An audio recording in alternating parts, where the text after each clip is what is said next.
اختلافی ئێرۆژ ئاوا حەفلانمان هەیە زۆر نی هەموو ئەو ژن و جوان هەموو جەژنی دەرەقسن بەس لێرە نانی بەس هەر عائیلاکی بەتەنێ دادنیشن.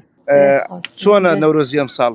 وەڵا زۆر خۆشە ئەو ڕۆژایە بەس ئەو یەکەم ڕۆژ دەرکەتنە زۆر خۆشە الحەمدوللا. باشە پێ دەچێت خەڵکی ڕۆژ ئاوا بن. بەڵێ نەورۆزی ئێرە جیاوازی چیە لەگە نەورۆزی ڕۆژ ئاوا؟ وەڵا نەورۆزی لێرە زۆر خۆشە بەس ئێروژ ئاوانی عەکسی هەودی هەمووی نەورۆز خۆشن بەس یعنی ئێروژ ئاوا و ئی لێرە اختیلاف دکە. ئەو اختلافە چییە؟ اختلافی ئێرۆژ ئاوا حەفلانمان هەیە زۆر نی هەموو ئەو ژن و جوان هەموو جەژنی دەرەقسن بەس لێرە نانی بەس هەر عائیلاکی بەتەنێ دادنیشن.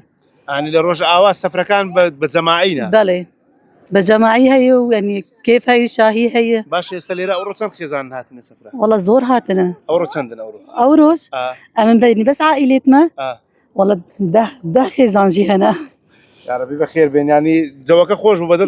لە زۆر خۆش الحەمدوللا.